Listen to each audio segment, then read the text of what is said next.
Hi everyone, আজকে তোমাদের সাথে খুবই সুন্দর একটা ডিফারেন্স ভিডিও শেয়ার করব। হঠাৎই একটা প্রোগ্রামে চলে গেলাম আর তার সাথে সুন্দর একটা মেকআপ করলাম।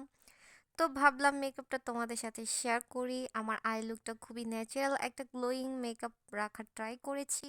সাধারণত আমি কোথাও গেলে আমি আসলে ভিডিও মেক করতে পারি না। নর্মালি মেকআপ ভিডিওর জন্য মেক করতে পারলে আমার ওই মেকআপগুলো অনেক বেশি ভিডিওগুলো পারফেক্ট হয়। বিকজ জানেনই তো আমরা মেয়েরা কোথাও গেলে একটু ঝামেলা হয় গুছানো বা এটা ম্যানেজ করা ওইটা ম্যানেজ করা। তারপর এখন আমি অনেক ট্রাই করি যে কোনো কোথাও গেলে মেকআপ করলে মেকআপের ভিডিও ক্লিপস নেওয়া এবং প্রোগ্রামের কিছু ক্লিপস নেওয়া।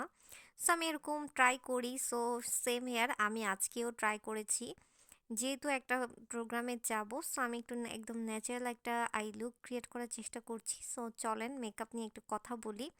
আমার আইশ্যাডো প্যালেট থেকে আমি একটা সুন্দর পিঙ্ক কালার দিয়ে আমার ট্রানজিশন শেড হিসাবে আমার চোখের আইলিডে আমি সুন্দর করে ব্লেন্ড করতেছি।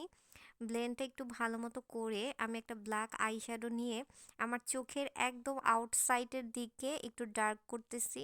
ব্ল্যাক আইশ্যাডোটা একটু ইউজ করতে গেলে একটু সাবধানে ইউজ করতে হয়, বিকজ এটা ছড়িয়ে গেলে এটা রিমুভ করতে অনেক ঝামেলা। সো আমি আমার আইলিডের মধ্যে একটু নিচে এবং উপরে জাস্ট আমি একটু বসিয়ে দিচ্ছি প্রেস করে, দেন তারপরে ব্লেন্ড করে এটাকে ঠিক করব। সো আমি উপরে এবং নিচে দুই সাইডে একটু ডার্ক আইশ্যাডো দিয়ে মানে আমি একটু বসিয়ে নিলাম। দেন আমি ব্লেন্ডিং ব্রাশ দিয়ে সুন্দর করে একটু ব্লেন্ড করে দিলাম, যেন চোখটা দেখতে হার্শ না থাকে। তারপর আমি আবার একটু চিকন একটা ব্রাশ দিয়ে সুন্দর করে এটাকে একটু ডার্ক করে দিলাম, স্মাচ করে দিলাম সুন্দর করে। কোনো প্রকার আইলাইনার ইউজ করি নাই, বাট আইলাইনার মতো একটা উইন্সের মতো নিয়েছি। তারপর আমি টেকনিকের হট পয়েল এই শিমারি থেকে আমি একটা সুন্দর purple off white colour, sorry purple না, অফ হোয়াইট কালারটা নিয়ে আমার চোখের আইলিডে আমি সেট আপ করে দিচ্ছি। আর তেমন কিছুই না, শিমার কালার এবং গ্লিটার কালার আমার কাছে খুবই কমফোর্টেবল লাগে একদম আঙ্গুল প্রেস করে ইউজ করতে, এটাই আমার কাছে ভালো লাগে। তারপর আমি ব্রাশ দিয়ে এটাকে একটু ফিনিশিং দিই। আমি কিন্তু প্রথমে আঙ্গুল ইউজ করি, আমি জানি না সবার কেমন লাগে, বাট আমার কাছে মনে হয় হাত দিয়ে করলেই বেশি ফিনিশিং এবং কমফোর্ট লাগে, বসে যায়। সো আমি ভেবেছি মাস্কারা দিব, আমি আজকে ল্যাশ পরবো না। কিন্তু আমার আই লুকটাতে নাকি আমার বোন বলতেছিল যে মাস্কারা দে, ভালো লাগবে।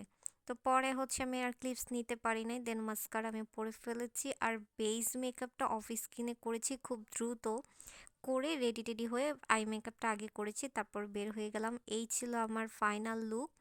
সো আমার আই লুকটা তোমাদের কাছে ডিফারেন্স লেগেছে কিনা বা কেমন লেগেছে অবশ্যই কমেন্ট করে জানাবা।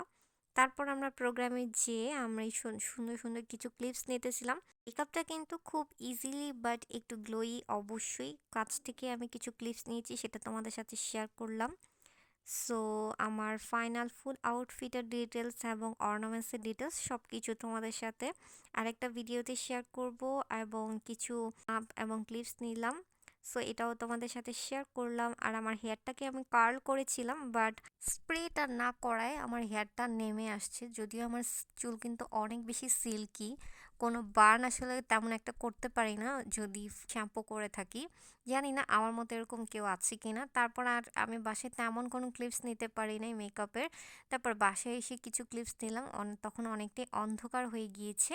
সো এটাই তোমাদের সাথে একটু একটু শেয়ার করলাম। সো আশা করি আমার মেকআপটা কিন্তু অনেক ইজি, তোমরা চাইলে এখন যে কোনো বিয়ের প্রোগ্রামে বা যে কোনো পার্টিতে এরকম মেকআপ কিন্তু করতেই পারো।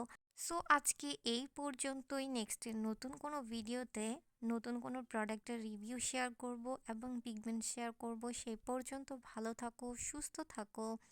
আল্লাহ হাফেজ, বাই।